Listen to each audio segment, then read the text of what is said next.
The heart of Accra's literary scene recently beat to the rhythm of Pa Gya, a literary festival, a dynamic celebration of African literature, art and storytelling. Writers, poets and creators from across the continent and the diaspora gathered for these unforgettable days of reading, panel discussion and book launches. Amongst them was the acclaimed Liberian author Vamba Sherif, who captured audiences with a special reading from his latest historical novel, The Emperor's Son. My name is Vamba Sherif.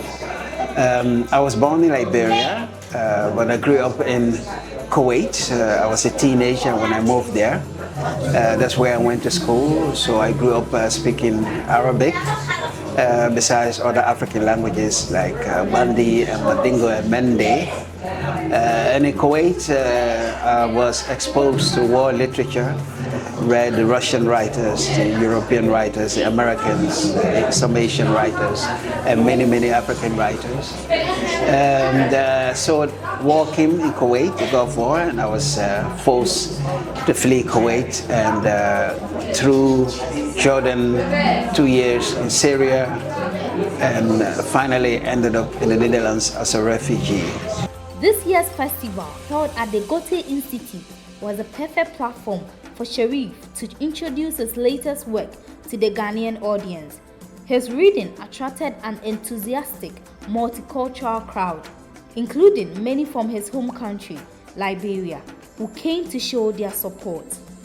Vamba Sherif, The Emperor's Son, delved into the life of Samori Touré, a legendary 19th century West African leader often called the Black Napoleon. Through his powerful storytelling, Sherif shed light on Touré's incredible journey of empire building and his friend's resistance against French and British colonial forces.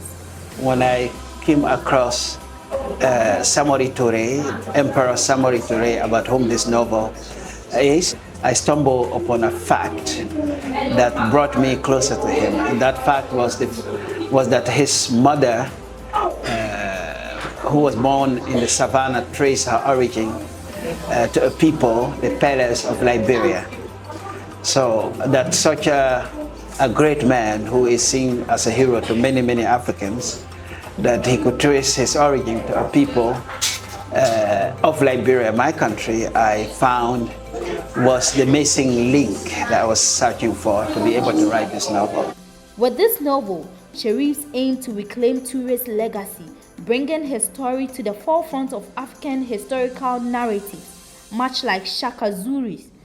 His reading at Pa Gya sparked insightful discussion on how African history is remembered and the need for these stories to be told in our own terms. I wanted also to emphasize the civilizations of the West African people, or the African people in general. We had cities and towns, we had scholars, we had people keeping manuscripts, we had great poets, we had people who I called, like Kamara Kamalai called the guardians of the world, people who kept our stories alive. So I wanted to celebrate those people, because Samori's best friend was also his griot, his jeli, I said in the novel. So this is a man who kept the Samorian, Samorian myth and Samorian uniqueness alive. Pa Gya, a literary festival, provides a vital platform for readers like Vamba Sherif to connect with readers, exchange ideas,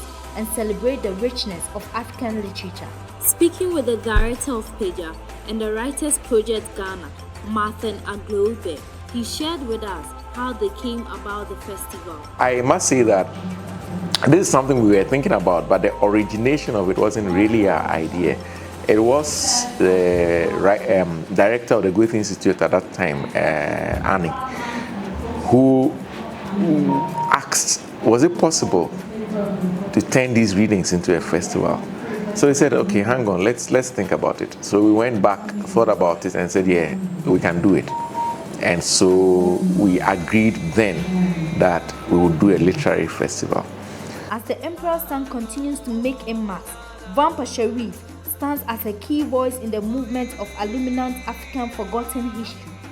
With festivals like Pa Gya implying African voices, we can look forward to a future where our stories are told by us for us and shared with the world.